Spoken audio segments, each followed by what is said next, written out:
Hello and welcome to the season 9 premiere of Why Wasn't It Better? I'm your host, Patrick Darms. I'm your co-host, Anton Paras. It's the 30th anniversary of GoldenEye. No limits, no fears, no substitutes. And just like that film's tagline says, we have the perfect guest here to discuss it with us. Kai Wang, welcome back to the pod, sir. Yo, thanks so much for having me again.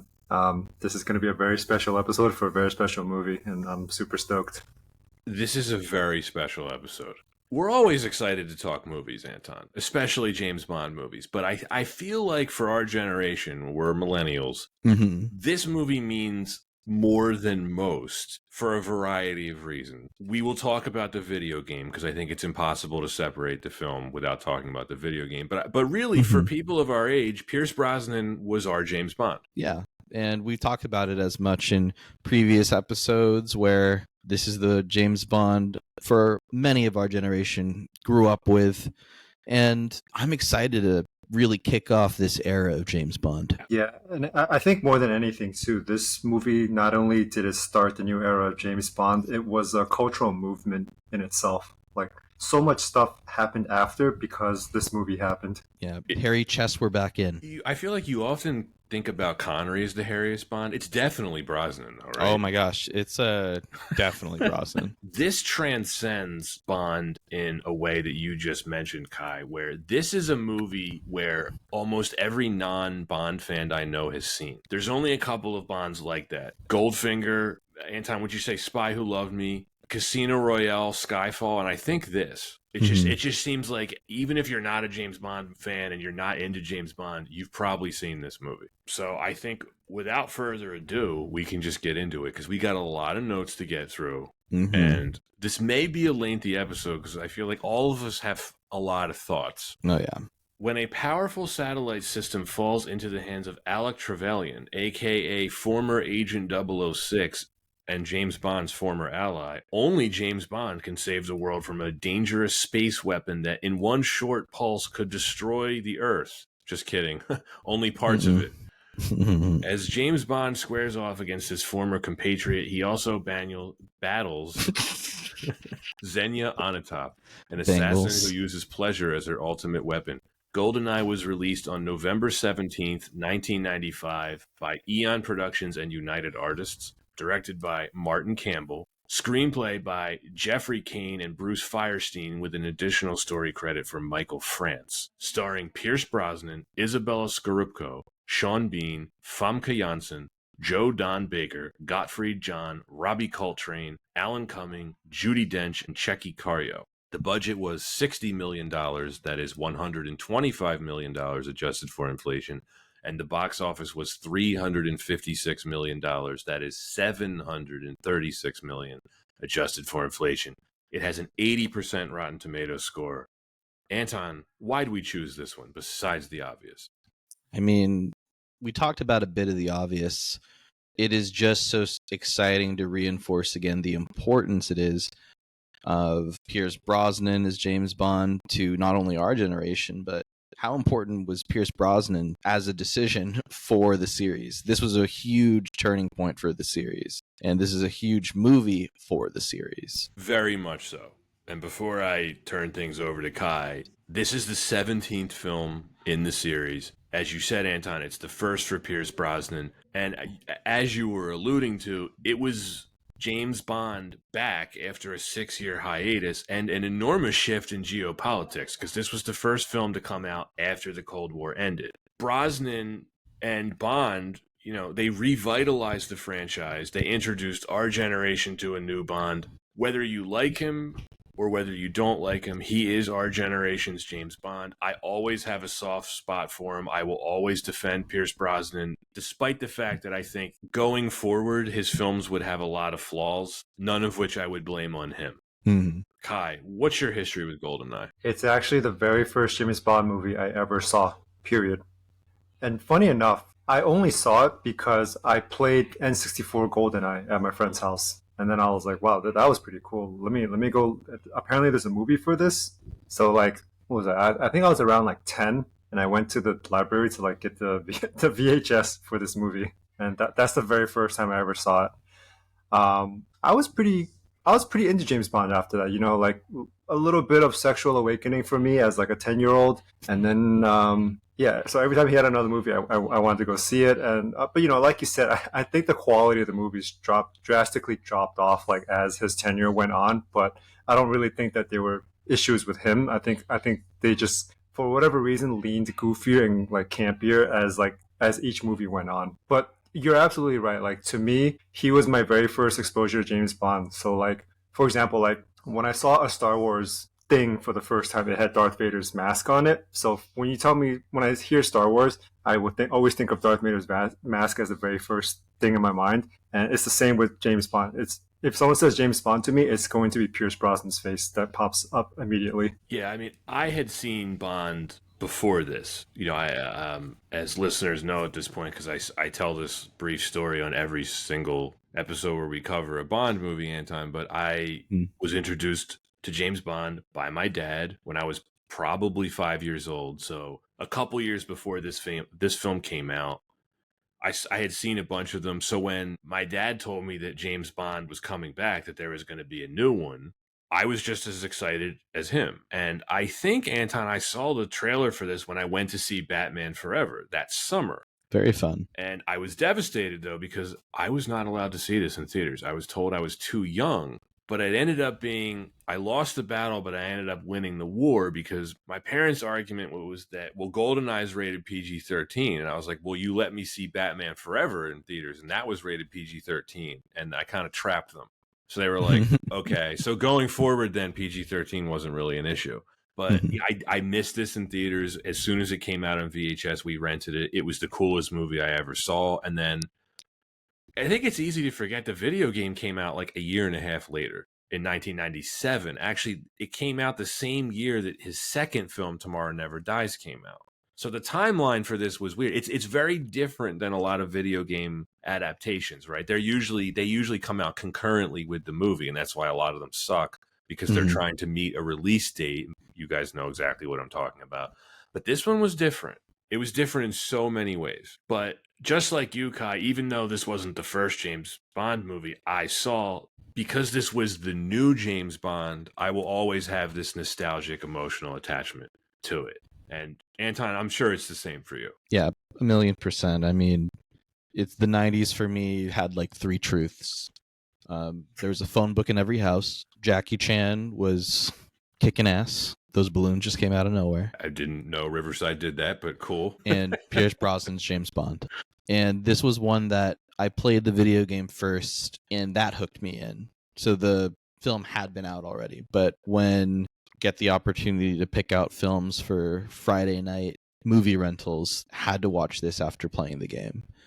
And my goodness, such a great time. It was a great time for Bond in general, too. It really was the heyday because you had the return of Bond after the hiatus, right? You had the game come out. You also had the novelizations of the movies, which I always got. And then Raymond Benson, who was writing the novelizations to most of the Brosnan ones, he didn't write this one, but he wrote the next three. He was writing his own James Bond, like, you know, standalone story James Bond's officially for the Ian Fleming Society.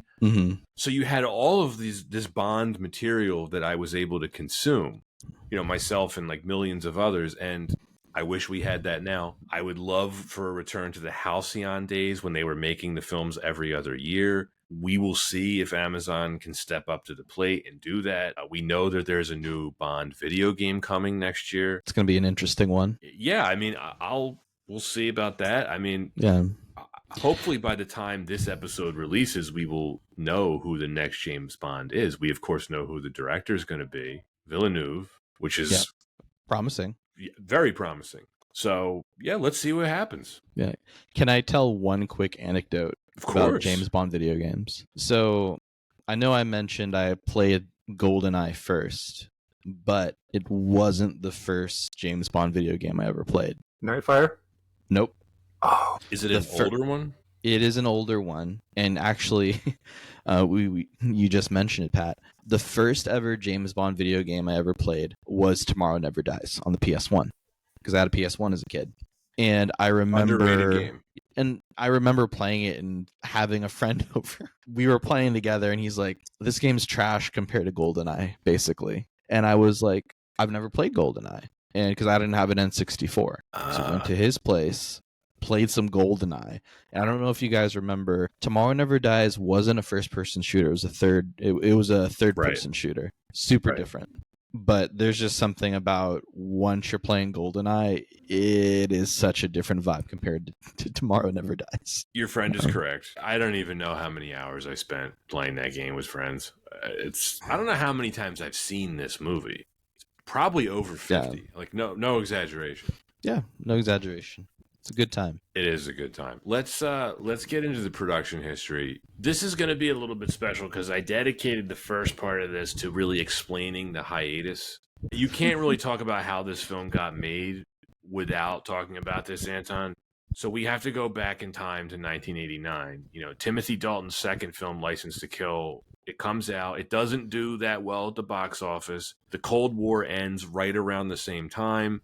And there were questions at the time, and I remember talking to my dad about this. It was like, well, what's going to happen to James Bond? Because he's so closely associated with the Cold War. Can he still work? And they began pre-production on the next film in May 1990, and this would have seen Dalton fulfill his original 3-film contract. There was even a teaser poster that you can still find online, by the way, on eBay, for Bond 17 that was debuted at the 1990 Cannes Film Festival. But things were immediately hampered. By August, the Sunday Times was reporting that veteran Bond producer Cubby Broccoli fired screenwriter Richard Maybaum, who contributed to the scripts of all but 3 of the Bond films. He fired director John Glenn, who had helmed the last 5 movies. They still aimed for a 1991 release. And Dalton would confirm that a script had been completed and the creative team were talking directors when the project stalled. And the reason for this 6-year hiatus is because of a massive legal dispute between Broccoli's holding company, Danjaq,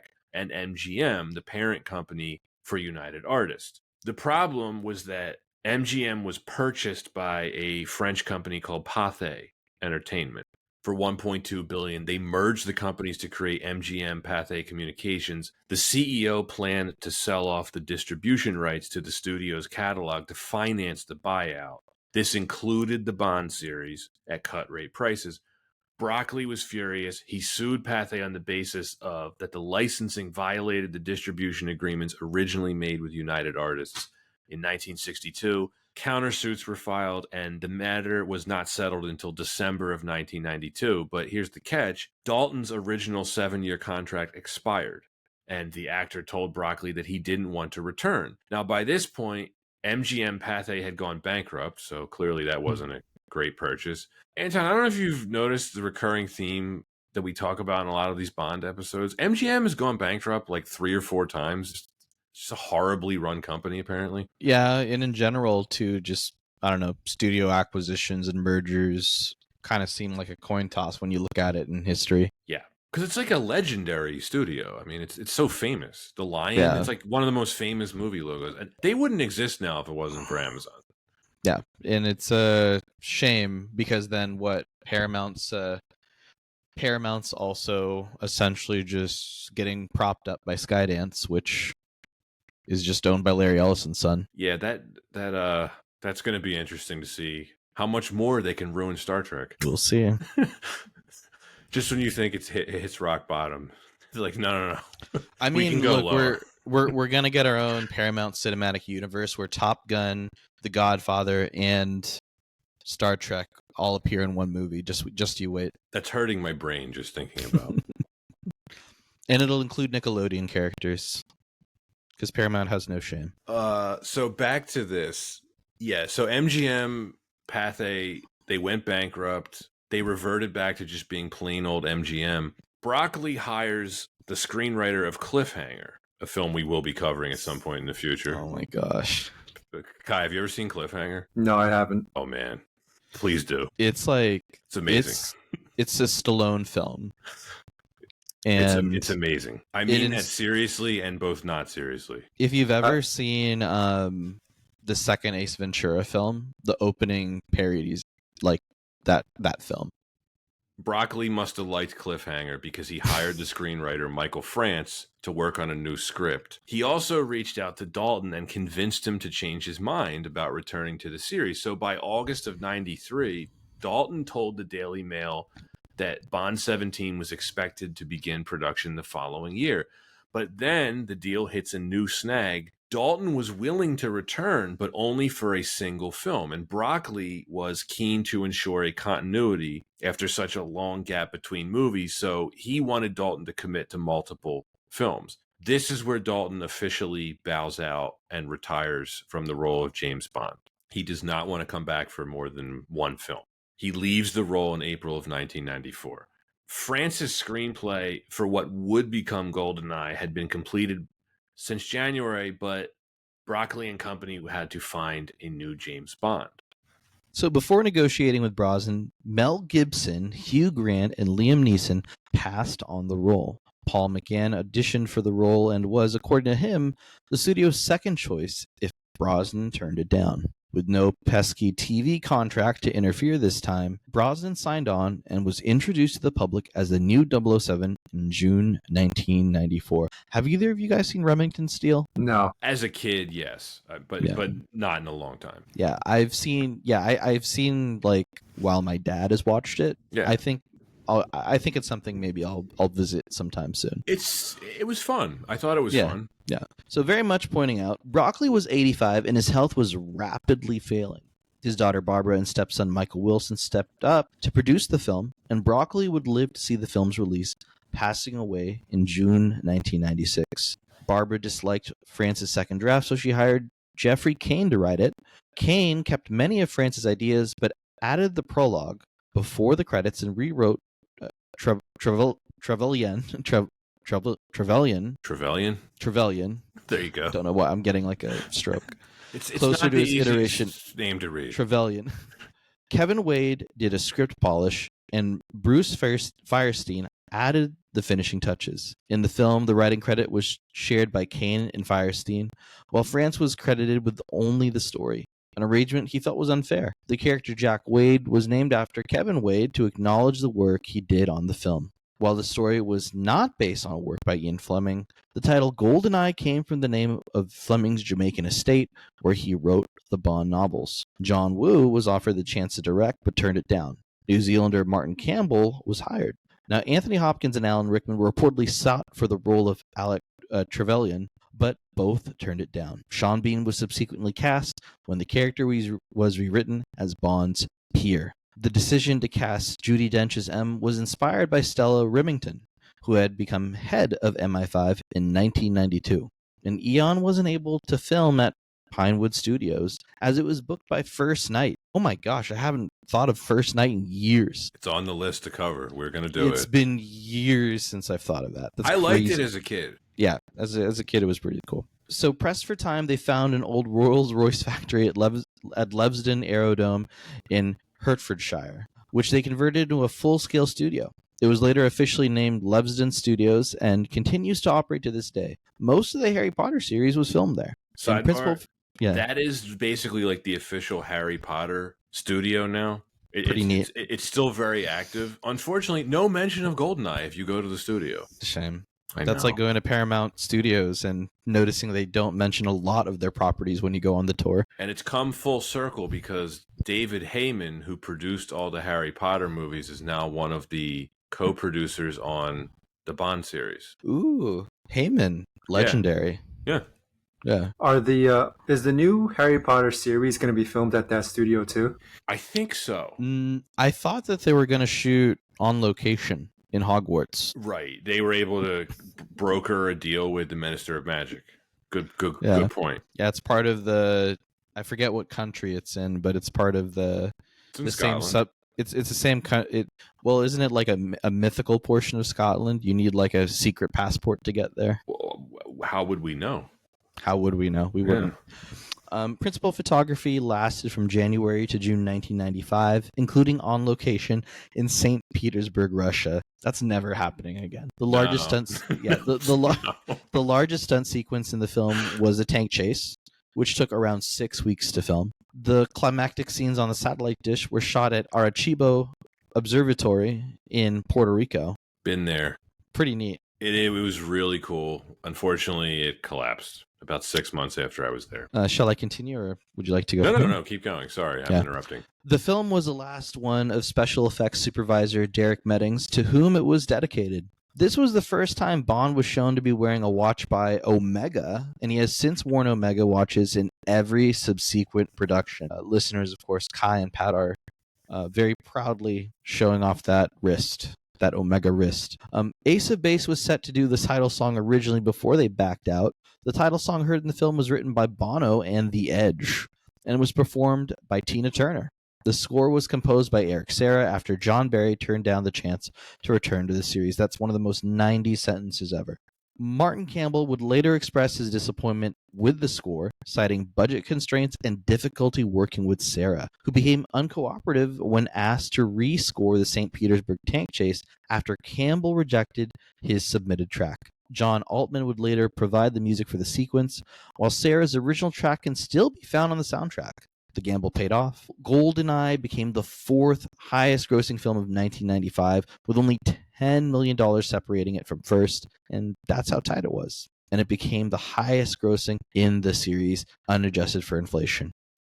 And, we already talked about it. The N64 game is legendary in its own right. It sure is. One last bit about the budget. Both of you guys, were you surprised? Pretty modest budget, considering how slick this film looks. They were able to do a lot with.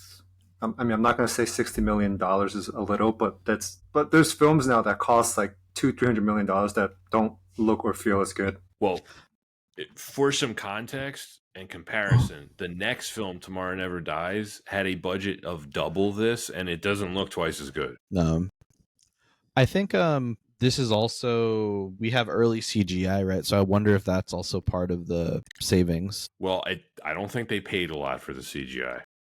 Right, which is exactly right. I said savings. So according to the James Bond archive book that I have, there are 140 CGI shots in the film. I didn't notice that many, so maybe some of them are better than we're giving them credit for. But the ones that I did notice look awful. That's kind of the era, though, right? Early CGI. Yeah. Well, we've gone through the production. We've teased how legendary this film is. Let's start to go into a few of these reasons. Sorry to interrupt. Can I actually make another point? I want to talk about the watch. I want to talk about the watch actually briefly. Yes. Please. And I hope some viewers here are also watch nerds like Pat and I. But I wanted to talk about how, one, the watch he uses actually makes sense for what he's using it in the movie for. It's a quartz model. It's a quartz model of Omega, so it works because he has a freaking laser on it. Mm-hmm. And it's like a nice watch, but it's like not too nice that it would be too conspicuous and like out of character for him to wear.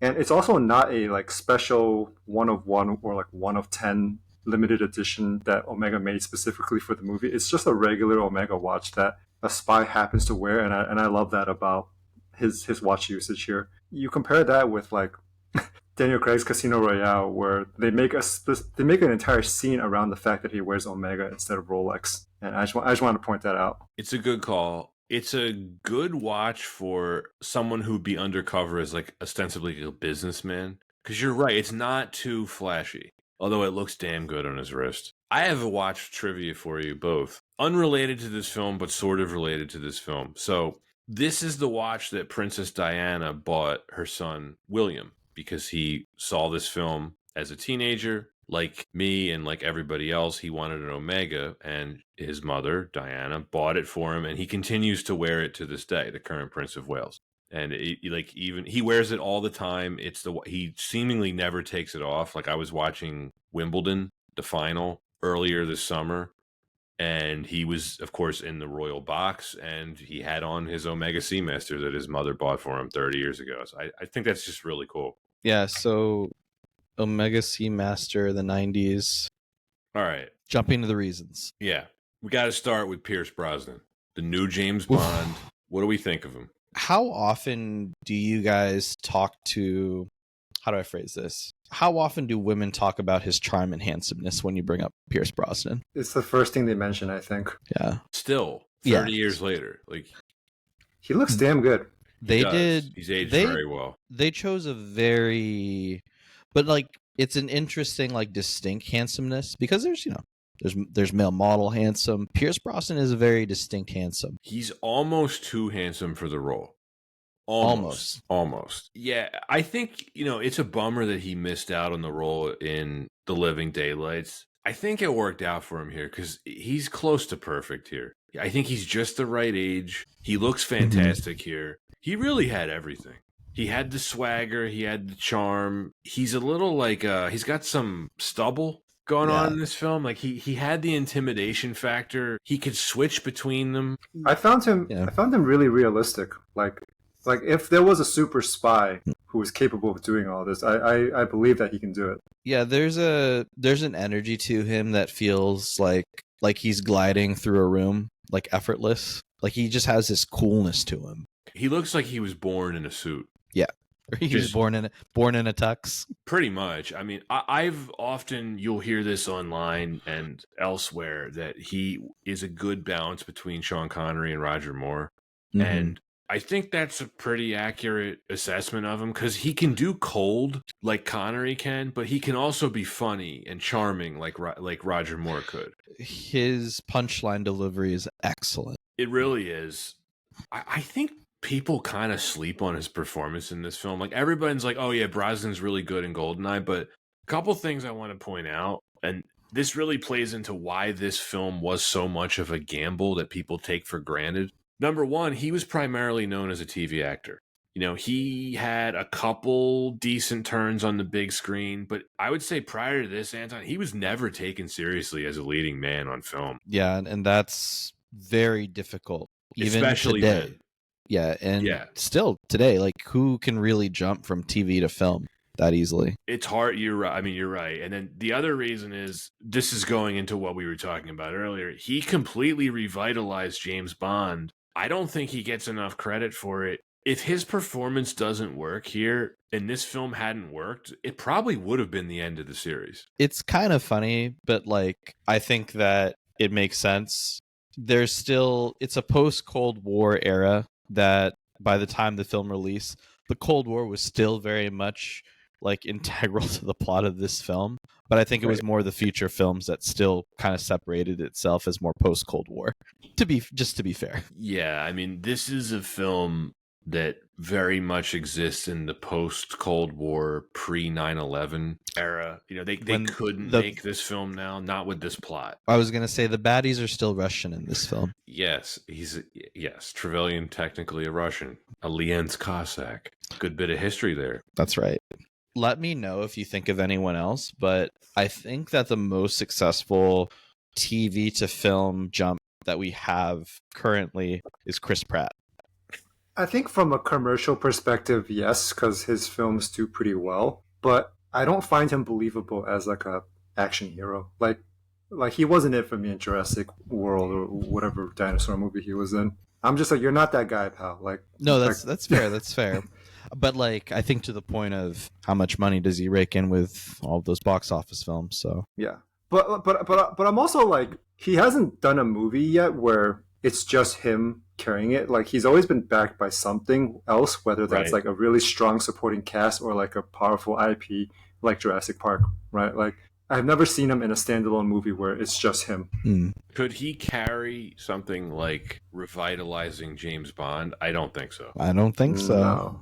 Takes a special kind of actor. Oh, you know what, Anton? I kind of overlooked Roger Moore because he was primarily known for TV too. But that was the 70s. It's it was true. A different era. But I mean, I do want to give more credit for that. Yeah, no, but that's he a didn't good call out. Well, actually, he did revitalize Bond in a way because they had to replace Connery, and they did. That's true. And I think that in the same way Roger Moore, it was such an important passing of the torch. This was also, I'd say, like the stakes were still very high. They were.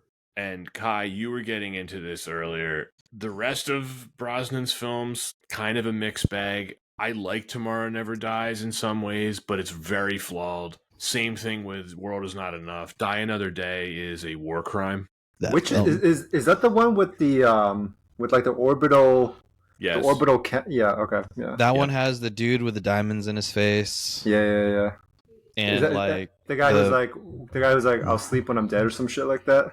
Yes. They have the yeah. fencing scene. It's a war crime. What is it? The lava surfing? The Snow surfing. It's like a glacier wave surfing, Yeah. I guess. But And I will always say this, Anton. Out of the ashes of that tragedy, we got the beautiful phoenix that was Casino Royale. So yeah, we just had to deal with. Well, I guess we had to deal with 007 getting tortured in North Korea for years. that's going to be fun to cover, despite having to watch that again.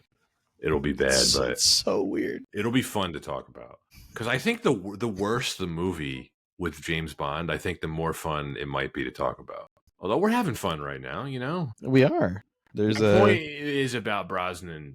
He peaked with this movie. I mean, it would never come close to this again. I think to your point too, like the only reason the rest of the movies in his tenure were not like actual ass was because of Brosnan. I actually think, like, Yeah. I think he carries it for the rest of the series. Oh, he's good in them. Yeah. I never had any type of a problem with him. No. I really like his performance here. It's a fantastic debut performance. I have one quibble though, and this is something that would persist throughout his tenure as James Bond. His acting that he does when he's pretending to be hurt or injured or in peril. I mean, you guys may have noticed this too, but it's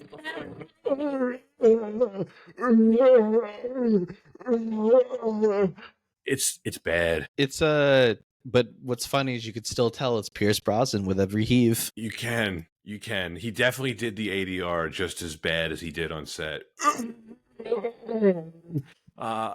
Maybe I find it funnier than you guys do because you're not laughing as hard as I am, but it just cracks me up how bad it is. Look, I really, really love Pierce Brosnan. Like him too. But like, if I had to point at a performance that I was like, I don't know if this is that believable. Him as the peak villain in Mrs. Doubtfire. When he's choking, he does When the he's same exact the ADR. exact. Maybe that's his kryptonite. Do you want to give your attempt at it just for posterity? And the films get even worse. Do you remember when Elektra has him in that choke chair in Rosenstein? Yeah. Or, there's a scene in Tomorrow Never Dies when he gets taken in the back room by Jonathan Pryce's character's thugs, and they're like hitting him. And he's so bad. Yeah, just not the way to sell it. Not the way that we'd want. Now that we got that out of the way, Kai just wandered off, but we can plow ahead here.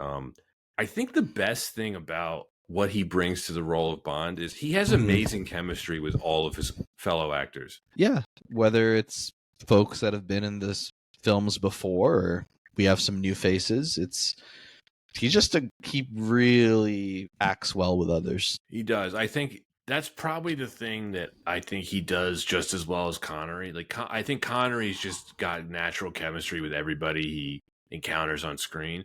Brosnan does here too. Xenia, Natalia, Q, M. I love the stuff that he does with Wade and Valentine. It's no matter who's on screen, Brosnan is sharing with them and interacting with them, and it's just wonderful. He's really good at it. He's never overpowering anyone. I mean, it allows for many stars to shine.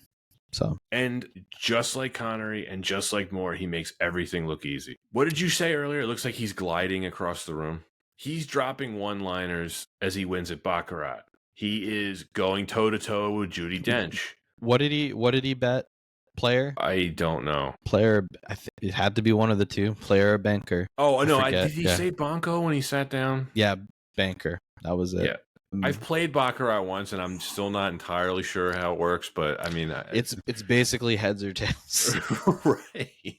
Basically heads or tails. If you're a real freak, you bet on a tie. And then he's equally comfortable with this as he is with just blowing people away with an AK-74U. Makes that look easy too. We also get, this is also one of the Bond films that has a time skip, right? A 9-year time skip. A 9-year time skip. Yeah. So I think that it's interesting because there are subtle differences, I think, with his performance in the pre-time skip. Like, he just kind of shows an earnestness or like perhaps there's even more of like a painness to him post time skip. I know it's such a small portion of the film, but like I also just want to comment on that. I thought that was well done. It was, other than he doesn't age a day, but what are they going to do? I mean, Pierce Brosnan looked really good for a really long time. He did. Gun Hey, barrel. Now that you're back, Kai, by the way, Kai, if you want to take a break, just tell us. We'll pause. Oh yeah, I said in the chat. Well, I mean, like, tell us, and we'll actually pause the discussion. Gotcha. We were just talking about how much chemistry that Brosnan has with his co-stars, and then I think so. You've seen a few of the older Bonds, Kai, and I think this is something Brosnan walks away with, and it's not even close. Best gun barrel pose, and it's not close. Valid. Yeah. The second you see him walking in the gun barrel, you're just like, hell yeah.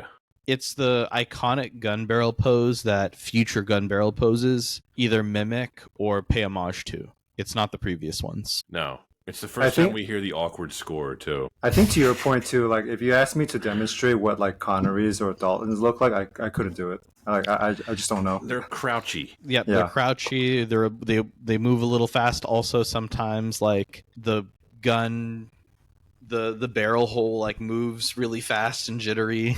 That's actually, I was thinking about this. That is the first CGI shot in the film, the gun barrel. Makes sense. Next reason why this wasn't better, or honestly why it wasn't worse, the director, Martin Campbell, it is no coincidence that he's the same guy that directed Casino Royale. Yeah. Well, he doesn't miss. What the fuck? He does not miss. That's crazy to think about. Watching the behind the scenes on this dude seems intense. He's done the Green Lantern, which is like one of the all-time stink bombs of the past 20 years. But he also directed The Mask of Zorro, which is like a really cool 90s action movie. But if you want to look at the legacy of the Bond movies, Anton, GoldenEye and Casino Royale are unquestionably, in my opinion, the two best films in the series of the past 40 years. Yeah. Since For Your Eyes Only. Would you agree with that? I think that's a very true statement. He's the MVP of this movie. This is such a well-directed film. I mean, the last one we reviewed, Anton, License to Kill, it was only 6 years before this. It feels like 60, just with how much of a quantum leap this feels like in the production value department. Yeah, and I think that's something we have to think about as well, is sometimes, especially with a series like 007, directors may feel pressure to match a tone or aesthetic of a previous film, or what is something iconic about the tone of previous films that they have to capture in, their interpretation.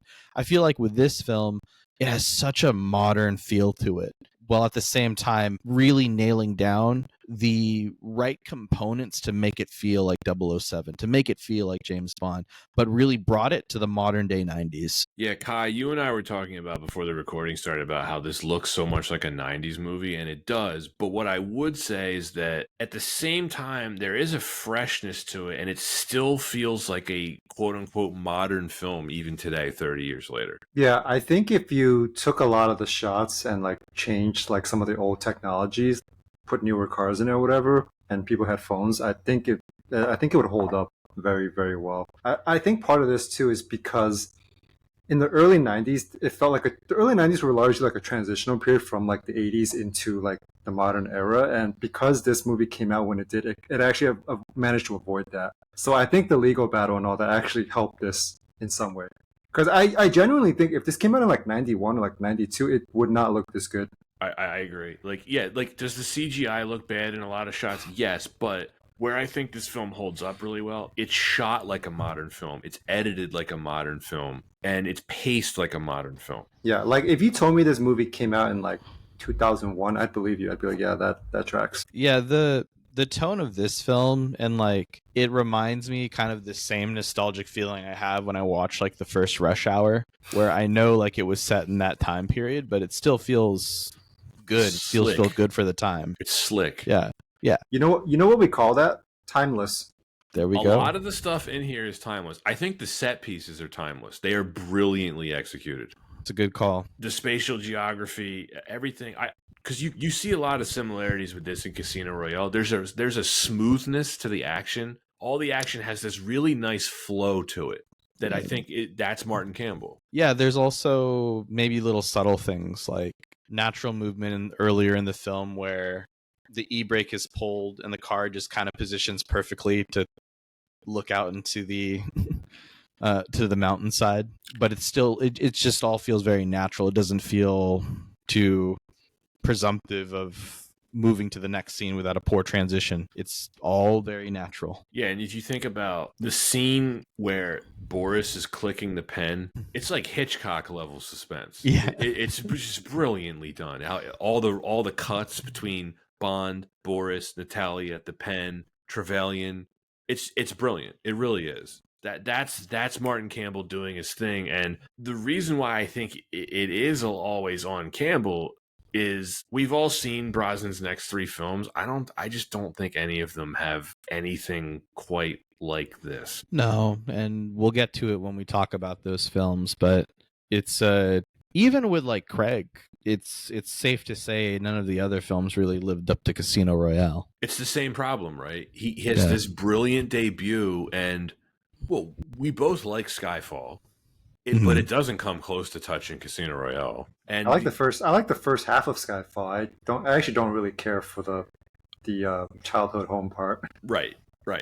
I mean, I like Skyfall a lot, but compared to Casino Royale, I think is one of the best films, not just Bond movies. It's one of the best films of the 2000s.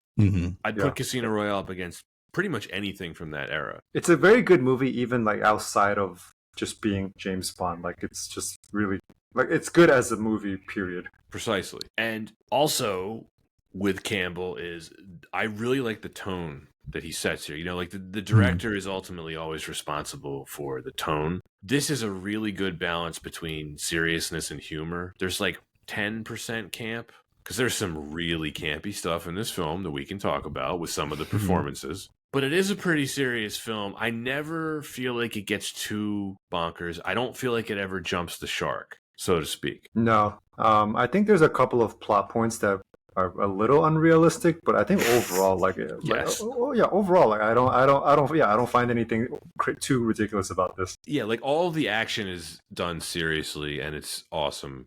We can talk about the plot now, unless Anton, do you have anything to add related to Campbell? No, I mean, just folks, if you haven't seen the behind the scenes, this dude, like, he has a strong vision and he's not afraid to let you know about it on set.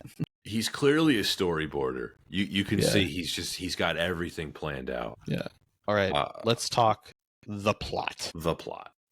This is where I think we can talk about the villain, Alec Trevelyan, or how would Irvin Kershner pronounce that? Trevelyan? Alec Trevelyan.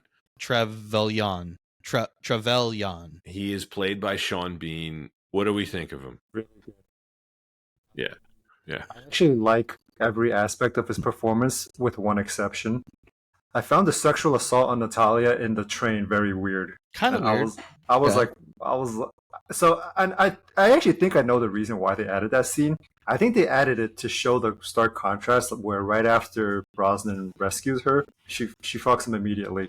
Whereas so here's the thing. Alec thinks that he's better than James Bond, but that the contrast of those two scenes back to back shows that he's not. But I just thought, like, you're a guy who has all the money in the world, and you just felt the need to like sexually assault like a random woman on a train. I just thought that was weird. But it's like, hey, dude, we already know you're bad. Like we know. Yeah. I actually thought it would have been better if he showed restraint. Yeah. Like because as a villain, like we're already exiting the realm of like, oh, I just want to rule the world, or oh, I just want to destroy the world. Like I think his motivations are very clearly, and they make a lot of sense. And even his plan to like steal money and then like erase all the records, on paper it actually kind of makes sense. So I think to include something just to make him evil for the sake of being evil was just weird. Yeah, and I think the film plays with the concept of like other 00 agents,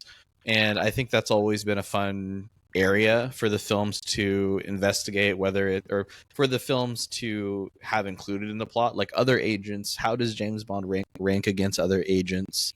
How does 007 compare to other agents? And I think the way that this film explored it, while not being, while not saying it's a reboot, I think it allows for newcomers to see what defines 007, and I think 006 is the perfect antithesis. Yeah, and I think in some ways, if we go back to Skyfall briefly, they try to write Silva as like the better version of Alec, but I actually think that Silva is the worst version of Alec. Yeah. I could see that. Plan was a lot worse, that's for sure. Yeah, like just nonsensical. I think Bean's great here. He's not in the film that much. ChatGPT told me 25 minutes of screen time. He certainly manages to make the most of it. But the thing is though, they put his presence in very sparingly and in crucial moments that make it so that it feels like he's been there the entire time. And they build him up in the first half when Wade's telling Bond about Yanis and he goes to see Zukovsky because he's like, I want to find out more about this guy Yanis. I want to meet this guy Yanis. So you absolutely feel his presence throughout the first hour. Yeah, he's in the beginning, middle, and end, which is perfect. Yeah, it's a really interesting character in a lot of ways because a lot of these villains, Anton, we don't get the backstory like we do here, where he's given like. Kai was getting to this, like he's given like a real history, and the mere image of Bond, but a darker version. It's really interesting. They also caught Sean Bean at the best point of his career, right? Because he had been in Patriot Games a couple years before, but I don't think he was super famous at this point. No, this was pre-Ronin. This was pre-Silent Hill. Yeah, I think he was probably pretty well known in Britain because he had been on that Sharp TV series. Have you ever seen that? I have. Pretty good. A lot of this folks, of course, know Sean Bean very closely for his work in the Lord of the Rings, but and Game of Thrones, of course. But he's young here, man. He was super young. Yeah. I would say he was probably pretty well known in Britain, but in the States, maybe just Patriot Games. That would have been it. And then in the States, most iconic role has to be Silent Hill. And no question. I was going to say Lord of the Rings, but yeah, I think so. Yeah. He gets probably Game of Thrones now. You're right. Yeah, I think you're right. It's pretty famous. The scene where Bond comes face to face with him in like the statue graveyard. It's awesome dialogue from them both. It's great acting. Like when he's he's basically calling Bond out on all his bullshit. What does he say? That he says this one line that really stood out to me. I'm paraphrasing a bit. He says something like, I wonder if all the vodka martinis have silenced the screams of all the men you've killed. It's just like, it's like great writing. It's again, it's perfect because you have a villain that helps define your hero.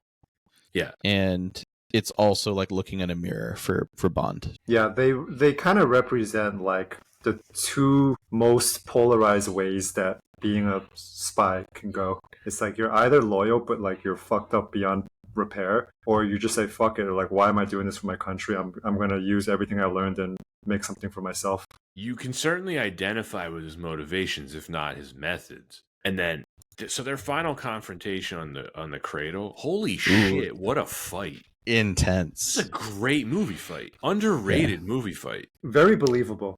It's not the Bourne Identity shaky cam hadn't been invented yet, so like you can actually see what they're doing here, and it's very realistic. Yeah, it's both of these actors know how to throw a punch and take a punch. This is another point in Martin Campbell's favor, Anton, because I don't see Brosnan do anything like this in his next three films, and he clearly was capable of it.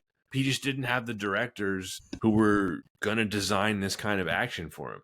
Because if you watch the making of, him and Sean Bean did 99% of that fight themselves, and you can tell. Yeah. They behind the scenes too, they both seem just like incredible people. Committed. Yeah. Okay. Now, Kai, we can talk about Trevelyan's plan. There's a lot of plot contrivances here.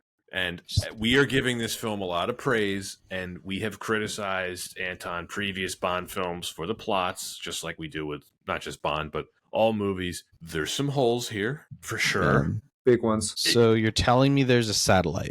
Before we even get to the satellite, the Yanis crime syndicate is led by none other than James Bond's former ally and friend who was long presumed dead. That's a plot contrivance 9 years later. Were Trevelyan and Orumov planning this whole thing from 1986 onward? My headcanon is that after James Bond escapes and Orumov had shot Sean Bean in the face, I think Sean Bean survives that and then tells Orumov, I have a better plan for you guys here. I think he joins after he feels like James Bond betrayed him by lowering the timer.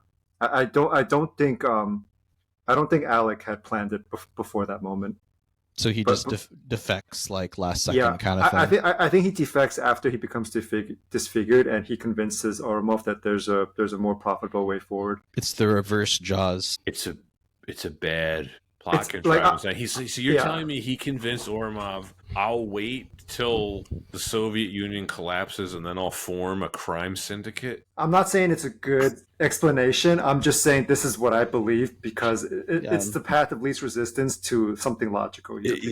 Because like if I'm to believe that he planned all this, why did he kill so many of his own men? Why did he let James Bond blow up his shit? Like it wouldn't make sense otherwise. Yeah, this was one of those plots where you just wipe your hands and you're just like, I'm not going to think about this too much. You know what? You can't think about it. It's also like it's also like an early '90s thing. I feel like movies weren't made for people to like think so hard about back then. I honestly think They weren't. You're right. Yeah.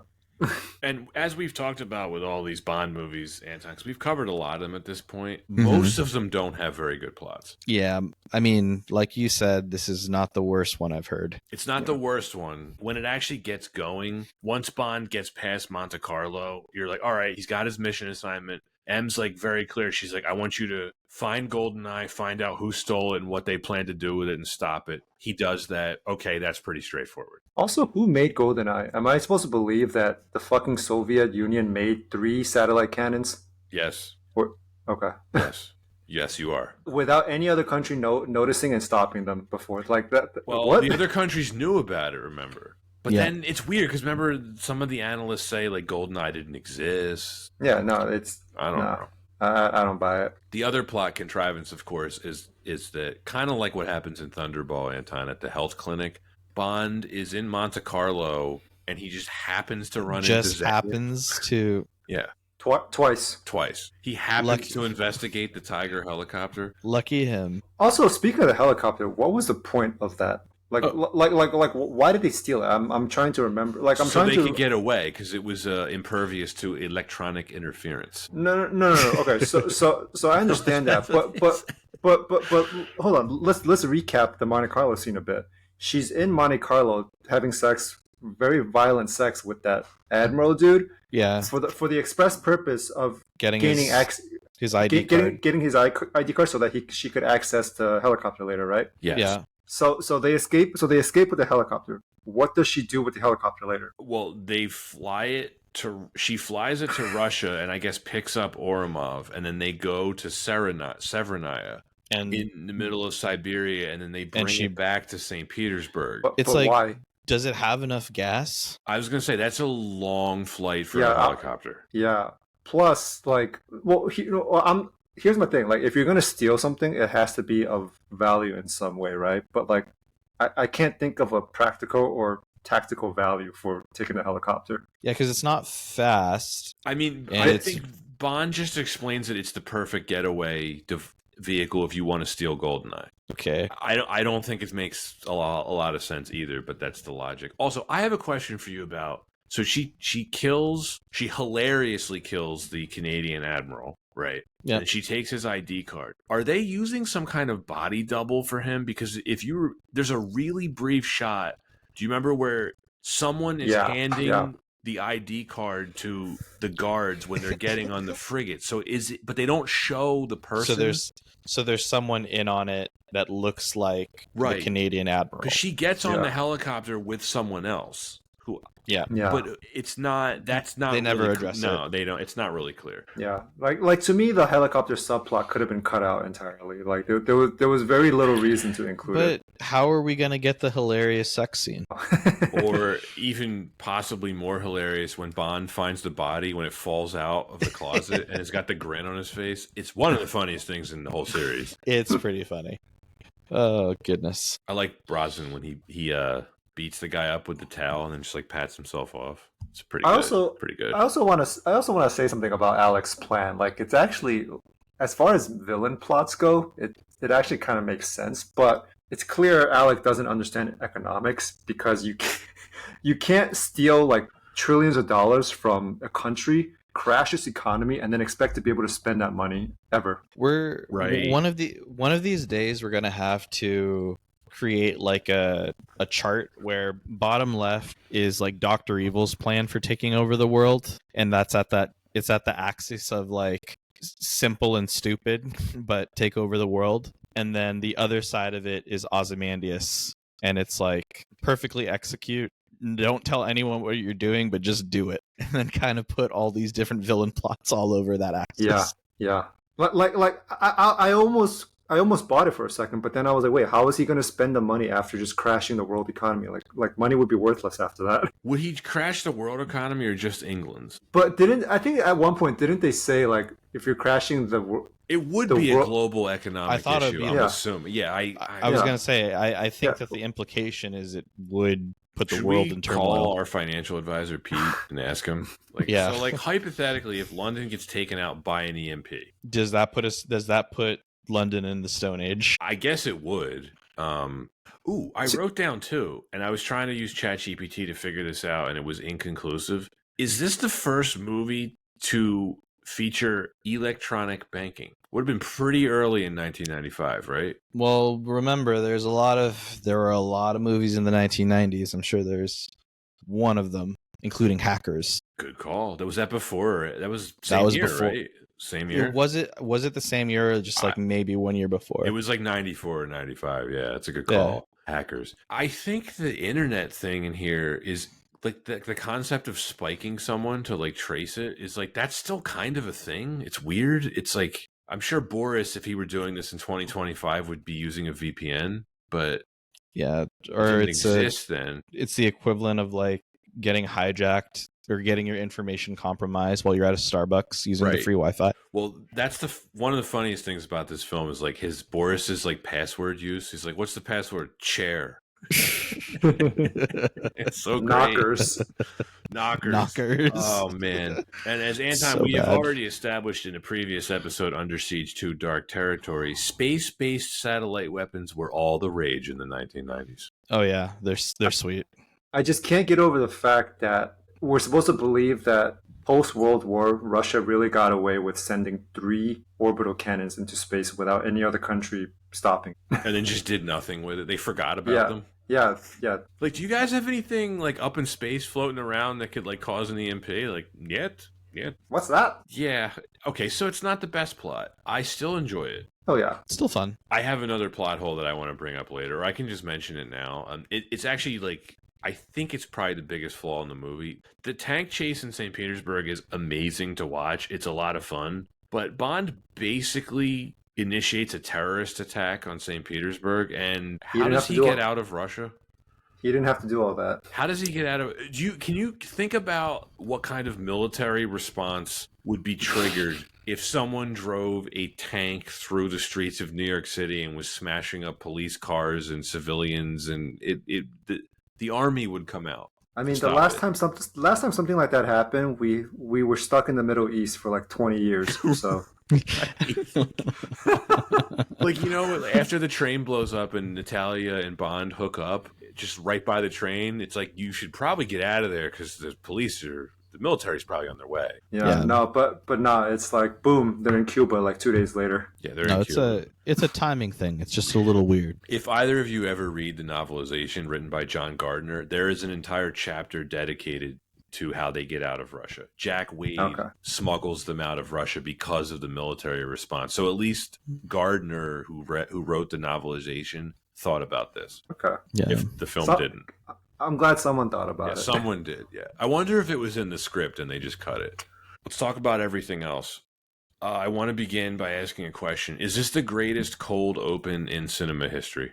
It's in the Mount Rushmore, that's for sure. Yeah, I think for me, it's tied with The Matrix. That's a good shout. This is about as strong as a movie opening as it gets. Everything from the dam jump all the way up to just him lowering himself into the bathroom, beg your pardon, forgot to knock, him meeting 006, putting the charges on the gas tanks, the whole escape, him driving the motorcycle off the cliff and skydiving next to the plane, which, by the way, would work, as Red Bull proved in the stunt that they did a few years ago. He's him. It's my personal pick for best movie opening ever. But The Matrix, Kai, that's a great shout. Yeah, I love the cold open for The Dark Knight. I have that on I wrote down a little list. And Jaws is, to me, like one of the most iconic cold opens of all time. I should have put Jaws on the list, Anton. Here's what else I included. The original Star Wars is incredible. Yeah. Blade. Okay, there's number one. Blade, the bloodbath. The Blood Rave. Lord of the Rings, Fellowship of the Ring, the whole prologue narrated by Kate Blanchett awesome. is just amazing. Halloween, the original Halloween. The POV open. The one shot. Yeah. Inglourious Bastards is amazing. Pretty great. Another Spielberg film. Raiders of the Lost Ark has an amazing. Also like iconic. It's incredible. Yeah, so fun. Here's an obvious one. The Godfather. Yep. There we go. The whole monologue from the Mortician. I Believe in America. You said The Dark Knight. I put Casino Royale on my list. I think it's a very strong cold open. I don't know if it's as legendary as a few of these, but still very strong cold open. I think that's fair. Gladiator. Ooh. The whole battle in the forest. Yeah. Here's a superhero movie for you, Anton. The beginning of X2 is amazing. The White House attack. Yep. The Show of Force by Nightcrawler. Any of our listeners, if you can think of anything else for just movie cold openings, just put it in the comments. But I think GoldenEye, and I think you're right, Kai. It might be The Matrix. That blew my mind when I first saw it. Yeah, no, it's dude. I could tell you shot for shot how it goes. Like 20 years later. Did all of us experience that in the same way, where I knew nothing about it when I first saw it? Yeah. The first 5 minutes of that movie, I'm like, what the fuck is this? Dude, it's crazy. The only reason I know about The Matrix is because I was bored at the library and I just wanted to rent some DVDs to take home when I was a kid. And The Matrix had I was like, oh, it's a guy with sunglasses and a gun. This can be a good movie. I had no idea what I was getting myself into. Love me the public library. That's great. I just thought of another great cold open, The Lion King. It's iconic. Circle of Life. It's hard to beat that.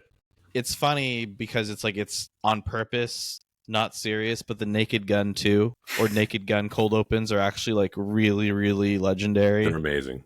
Yeah. What's the one where he's in Beirut? I think it was 2. He beats up all the terrorists. Mm-hmm. It's a good one. The best thing about the cold open in this one, GoldenEye, and it's just something we don't often see in the series, and I wish we got a little bit more of. Bond working with another 00 agent on a mission. It's pretty cool. Yeah, I mean, I touched on it earlier. Any of the mythos around the 00s working together, I think it's really interesting stuff. Yeah. They reference the fact that other 00s exist. Like I think they mention it in which Spectre. They mention it. Well, there was another film where I know what you're gonna say. Where they enter into the room and all sit at the table. Thunderball. Okay. And The World Is Not Enough. That's right. It's where you see most of, if not all, the 00s. And really cool bit that is easy to miss about both Thunderball and The World Is Not Enough. There is a female 00 agent in both of those films. Yeah. It's like the Jedi Council. Yes. Oh. What's her name? Yaddle, the Green Goblin woman. Speaking of women, this film has some. Yes. Jean Grey. Famke Janssen. Good God. I said Smoke Show earlier, but like I don't. She is. She's never looked better than here. It's like she also plays like crazy really well. It's the so you know how there's a chart of like the hotter someone is, the crazier they are. She is like peak of both of those things. Absolutely. She is throwing 115 miles an hour the entire film, and I love it. Yeah, and she's an absolute psycho. Yeah, I was gonna say like it's. I think at the level of crazy where I'm a little I'm scared. I'm scared a bit. Yeah. When like she guns down all the technicians in the Severnaya facility, the cut to Oromov's face, he's just like, it's brilliant. It's brilliant. She's getting off on all of the murder and violence almost as much as Margaret Qualley in Death Note. Don't talk about that movie. We did a whole episode on it, Kai. She's incredible in this role. It's one of the most she's probably the most memorable thing about the film, right? The Pleasure's All Mine. her Yeah. banter with Bond. It's really good. It's basically her first big film. She was in Lord of Illusions earlier in 1995, which is a film that I've never seen and no one remembers. And then Anton, the only other thing I had seen her in prior to this was In Star Trek. She had it in Star Trek. That's Next right. Generation. I think that her character in this film is definitely one of peak like Bond villainesses, right? Technically henchman too, right? Like this is she's a henchman. Yes. Like, and so this is like top tier henchman. There's also no chance that her and Alec aren't like going at it behind, like zero chance. Going big, right? She's like dialing it up the whole time, but she also does all this subtle stuff. And there's this really quick bit that I think is the funniest thing she says in the film. It's when they're on the train and they see. Do you remember when they see Bond's tank in the camera? Mm-hmm. She gets really excited and she whispers, "He's going to derail us." She's so excited by the fact that Bond's in this tank and might just derail their train. He's going to derail us. And like we first get introduced to her just trying to drive them off of the road. Yes, and in reality, her Ferrari would have smoked that old Aston Martin, but it's still Yeah. cool car chase. The Aston Martin was obviously heavily modified. Perhaps yes. Q did it up. A Kenwood in it. Yeah. Had a fax machine in it, technically. In the champagne glove compartment. Yeah, that was baller, by the way. Baller. What does he say? As you can see, I have no problem with female authority. Yep. How does it stay chilled? Oh, It's Pierce Brosnan. You've never been in a Toyota minivan with the ice maker? No. Yeah, Toyota minivans always had an ice maker. Some of them did. Yeah, they have that. Yeah. Yeah. Well, I'm gonna go to Facebook Marketplace. There are some minivans that have like coolers built into the center console. It's pretty baller. If I could find a cheap enough one, a minivan, yeah, a cheap enough minivan, then I'll We're all really at the age now where minivans are acceptable. It's fine. Kai might not like that. I actually think minivans are cool vehicles. They're comfortable.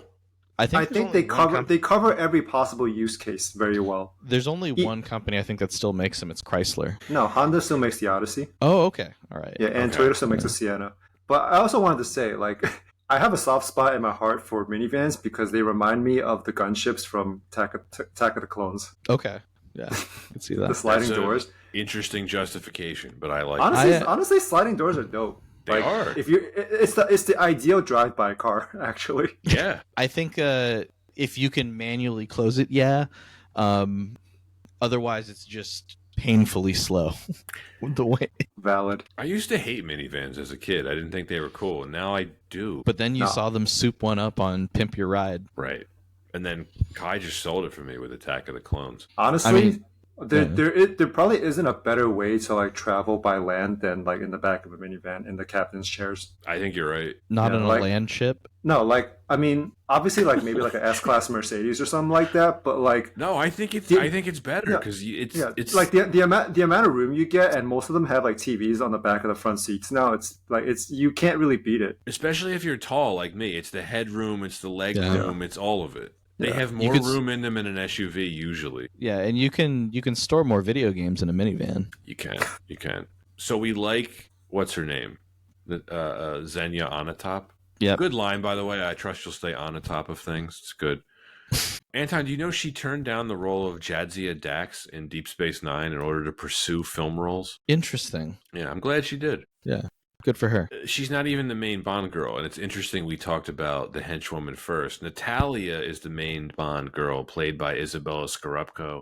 I think she is my favorite Bond girl in the entire series. One of the most down-to-earth Bond girls. Wait, more than Eva Green? Yes. Wow. Yes. I really like the performance from this actress. It's a really well-written character. She has like a real story, a real arc. She has like a real reason to exist in the plot. Yeah. Yeah, she doesn't exist just to get fucked, like, you know. Right. Yes, for lack of a better term. She's a very beautiful woman. She's somehow believable as a computer programmer. I don't know how, but she is. She is more so than Denise Richards as a... Yeah, they really dress her down in the beginning scenes. And the sweaters, the skirts, the ugly Russian clothing, yes. Yeah, but then as the movie progresses and her character breaks out of her shell, so does she. And I think it is really good, really well written character. The other part of it too, and why it's so well written, is she's not interested in Bond when they first meet. You know, it takes them a while for her to warm up to him. You know, when they first meet, she doesn't trust him. She wants nothing to do with him. She's like, "Leave me alone. I don't know you." And you know, she comes around on him. I mean, a guy drives a tank through a city for you. You got no choice, really. Right. I feel like it's a pretty good sell. Moving through the cast, and Anton, I would say this might be the strongest supporting cast of the entire series. I really love again the mix of OGQ. Right. Yeah. And new Money Penny and his gigantic hands. We have a new Money Penny who's great, played by Samantha Bond, future cast member of Downton Abbey. I really like her here. Yep. And then the master stroke here is Judi Dench. She is perfect in this. Fantastic. It's the best decision they've ever made in the series, I think. Yeah, it's one of those like casting decisions where I don't think people really thought about it too much of female casting for like a traditionally male role. Like it was just a really well written role and a great actor. Other than drinking Jack Daniels, yes, it's great. That was kind of weird. Yeah, a little product placement. Yeah, honestly, I think like when you ask me who's M, it's always Judi Dench. Yeah, I think with time that might become Ray Fiennes for me, because I'm a big fan of Ray Fiennes in the role as well. But we love Ray Fiennes. Yeah, but I think from like a icon of the series point of view, it's definitely Judi Dench as M. Yeah, more of a. I think part of it too is just she just really sells how brutal and strategic M is. And we see that progress with each film. And then a nice little carryover into the Casino Royale. So they were wise to keep her on. I mean, all her dialogue with Brosnan in that scene, what did she call him? A sexist, misogynist dinosaur, a relic of the Cold War. Just the writing here is just great. And of course the performances. I'm gonna keep going through the cast.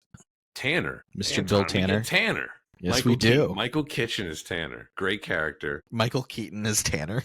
Michael Kitchen. Sorry, not Keaton. Yeah, that'd be funny. But that'd be funny. Wouldn't work here. But I love the line that M says to him. Remember, he says something about like he's talking about M behind her back. He calls her the evil queen of numbers. It's funny. And she's like, if I want sarcasm, I'll talk to my children. It's just fun little great stuff. Fun little assertion of power. So, quick bit about him, Kai. He is the chief of staff of MI6, and in the novels, he is more or less Bond's best friend. Oh, okay. Yeah. And I was going to say we see him in other films as well. Some not so prominently, others a bit more prominently. More prominently in this one. Pretty well-known character actor. You know, we were talking about, what was he in? Out of Africa. At least one other film we've covered as well. Mm-hmm. Was kind of recently. What was it? You going through the list too? Birdman. Michael Keaton. No, I'm talking about Kitchen. We covered Birdman. I don't remember that. No, we didn't. Oh, Proof of Life. He's in Proof of Life. Yeah, he pops up there. Robbie Coltrane as Valentin Zukovsky is perfection. Is it?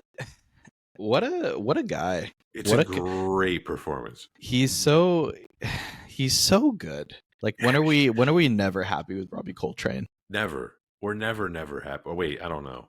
We're always happy with Robbie Coltrane. We're always happy with Robbie Coltrane, but even just in this film. Was he primarily a comedian in Britain? That's what he was known for, right? Like comedic stuff? A lot of comedic stuff. Of course, for anyone that may not recognize the name, of course you'll recognize the iconic role as Hagrid. Right. Yeah, I keep having to remind myself he is probably much more well known in Britain than the States, but yeah. I mean, whatever. His exasperation when Bond asks who's strangling the cat, he's just like, strangling a cat? What? Did you recognize the singer, Irina, his mistress? No, it's Minnie Driver. Oh, interesting. That's Minnie Driver, and she would have. This is pre. Good Will Hunting, so she wouldn't have been a big name. But again with the cast, Anton, this is the proper use of Joe Don Baker. We didn't really care for his performance as Whitaker in The Living Daylights. I love him as Jack Wade here, though. He's great.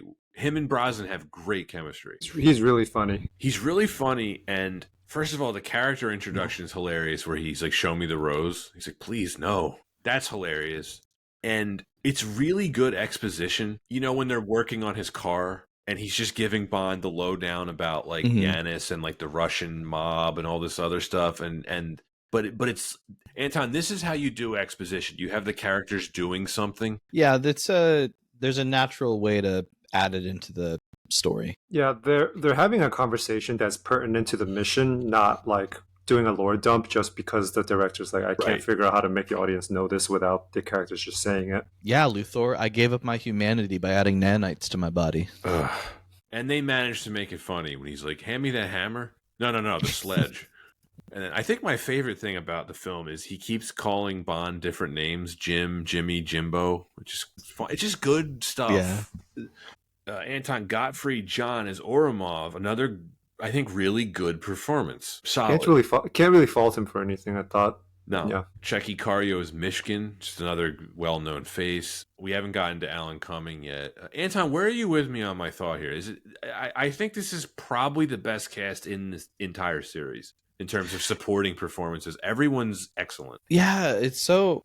I'm trying to think of other films other films in the series where it was just such a strong cast. Skyfall, maybe? Yeah. Skyfall did had a very strong cast, but maybe if not the best writing for each character, if that's fair. Yeah. Man, it's tough. But this is a very, very strong cast. Do you include Alan Cumming as Boris as one of the strengths? No. It's a big no. He's weirdly out of place. What is it? Just he's maybe playing it a bit too over the top. I'm invincible. It's memorable, but yeah, just seems out of place. Yeah, he's also dressed really weirdly, like for like a Soviet Russian government dude. Yeah, he dresses more like someone you'd expect at a cafe in San Francisco in the 90s. Yeah, like dude's wearing a palm tree shirt or something. I think like what? We do get to see Jean Grey team up with Nightcrawler though. For the first time. Yeah. I'm just moving through stuff. We're kind of going all over the place here. We just covered the cast. The opening credits are just amazing, and it's a great example of how the series has been modernized.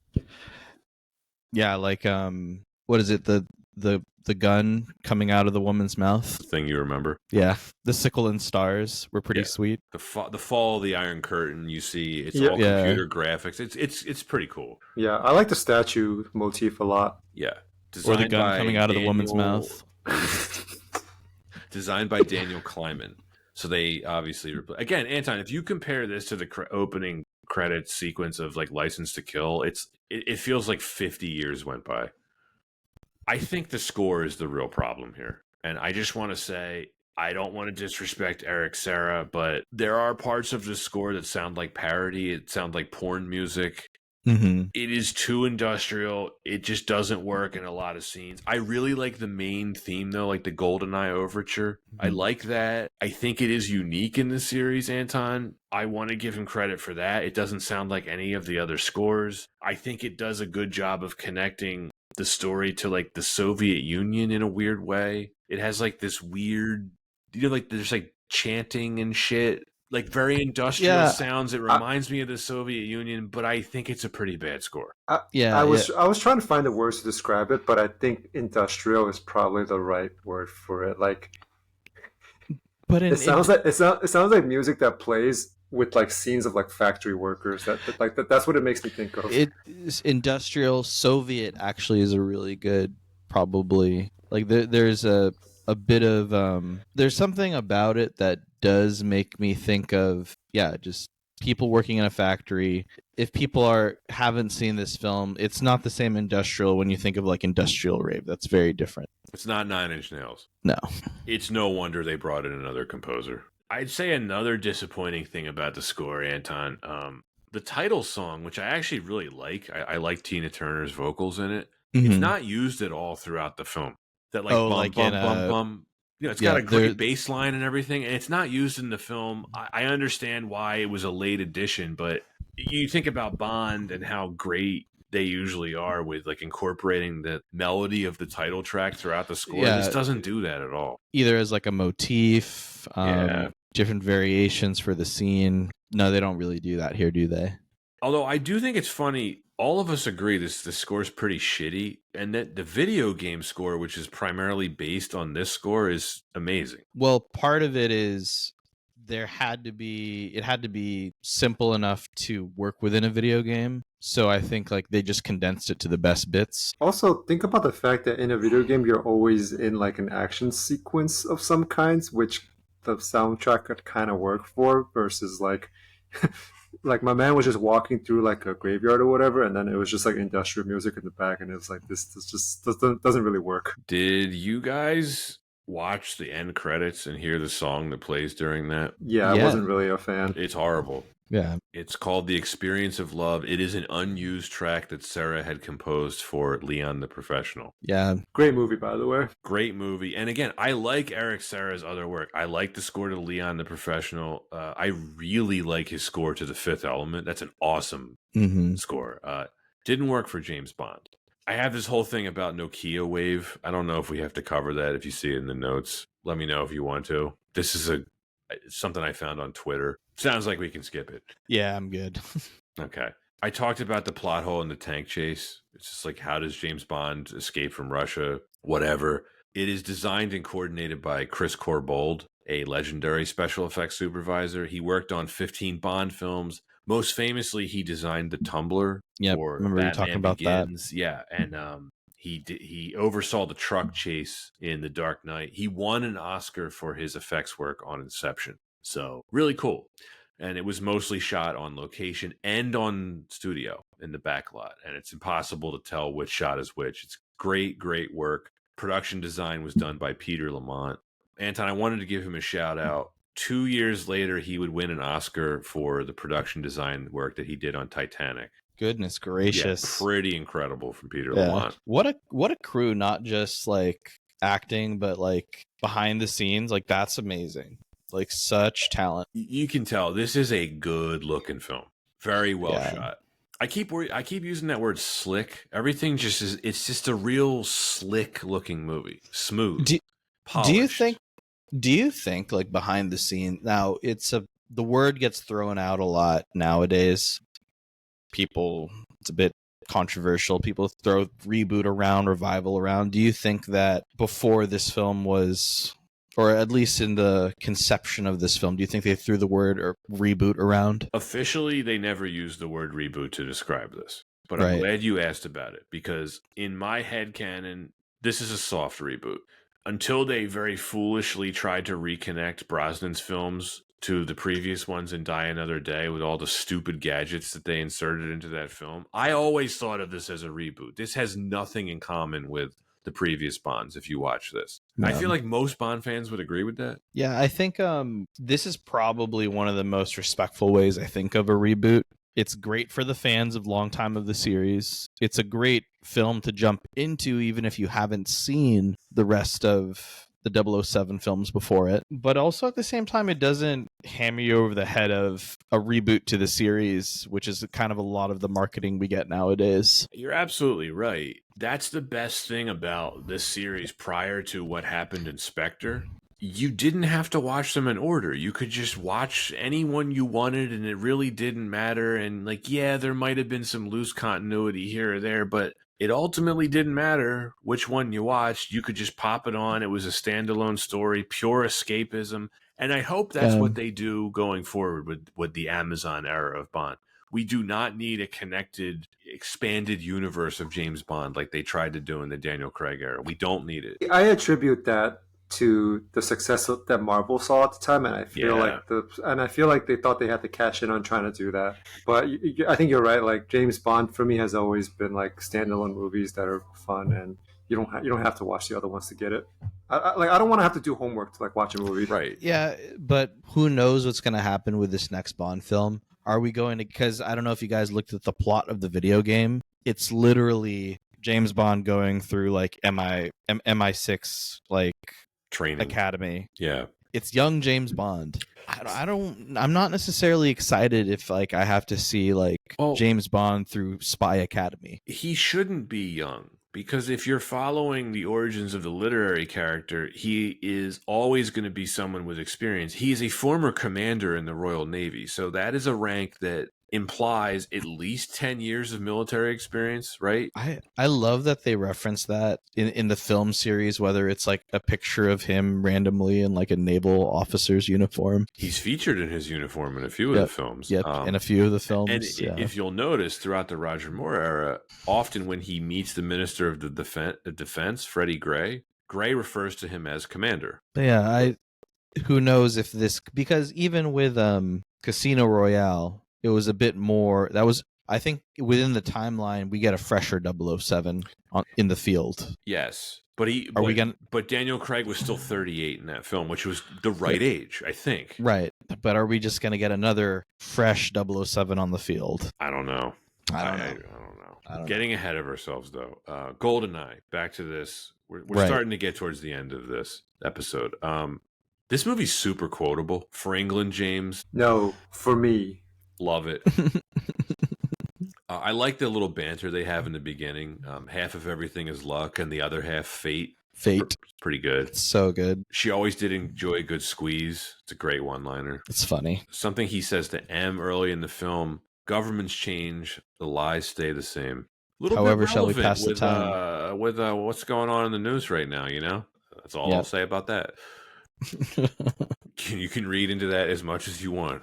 I tried to quote this earlier and I forgot. I actually just wrote it down. Trevelyan says to Bond, I might as well ask you for the vodka martinis that have silenced the screams of all the men you've killed, or if you find forgiveness in the arms of all those willing women, or for all the dead ones you failed to protect. It's a great line. A lot of Trevelyan's dialogue is good. They only gave Alec bangers for every line. Did you watch the teaser trailer I texted you? Classic. I don't think I saw it. Oh, that's disappointing. But banger teaser trailer, right, Anton? My goodness. Yes. That'd be a banger today if someone like dropped that trailer now, 30 years later. It'd be like, what's this movie? I need to check this out. As a side note, I feel like we've lost the art of making good trailers for movies. Like, people are incapable of doing it now. I agree with that. Yeah, once in a while I'll see a good one, but I think YouTube just ruined it. I do like that there is a bit of a trend now where trailers will include the scene, but they'll alter it for the trailer.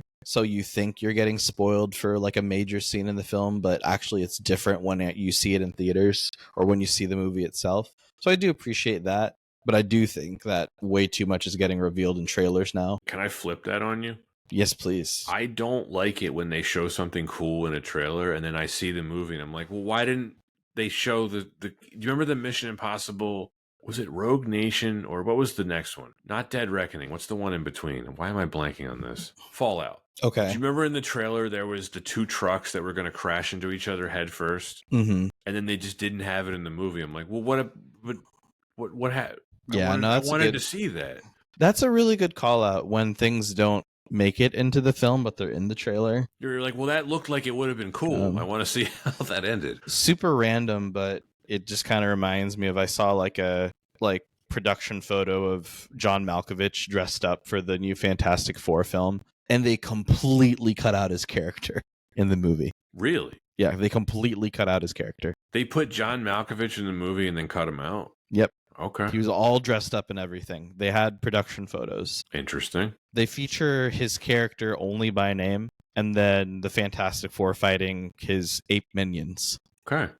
We talked about Omega and how cool the Seamaster is. Kai, let me see it. Boom. Wrist it up, boys. Anton, get one. Yep. Wrist up. This is a 30-year-old film, and Anton, we usually talk about clothes when we talk about James Bond movies. Mm-hmm. His suits are on point here. They don't look dated at all. No. It's a clean looking tux. The tux is the easy one, but the stuff he's wearing in M's office, like that Prince of Wales check, the navy blazer he wears when he's on the yacht in Monte Carlo, navy blazer with khakis and a French blue dress shirt. That's why I want to dress well while I gamble. It's because of James Bond. Of course. One of my all-time favorite suits in the entire Bond series is that navy suit that he's wearing for the tank chase. It's just, you're right, Kai, like 30 years old, those suits could work well today. No problem. Because they fit him very well, and there was no obvious features of like trends from that time. They're not too loose, they're not too tight, like what happened to Daniel Craig in Skyfall, where it looks like shrunken on him. It's a perfect example that like a well-tailored suit will never go out of style ever. This is also worth mentioning. This, Anton, is the first film in the series to give any mention of Bond's backstory, his childhood. Remember, Trevelyan says, he mentions like your parents had the luxury of dying in a climbing accident. It's amazing. We got 17 films into the series, and this is the first time they ever mentioned Bond's backstory whatsoever. Pretty interesting. I think they only do it to give him some similarities to being brought up the same way that Alec was. Yeah. I genuinely think that's the only reason this is added here.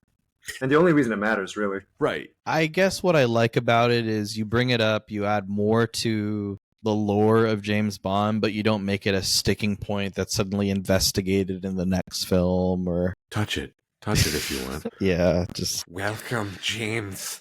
Exactly. Just, we've already talked about why that expanded universe was not a great series of films, but anyway. Man, the 90s, what a time. What a time to be alive. That's it for the notes. Do we have anything else we want to cover before we bring this home? All right, boys, who did we like to use as when playing GoldenEye?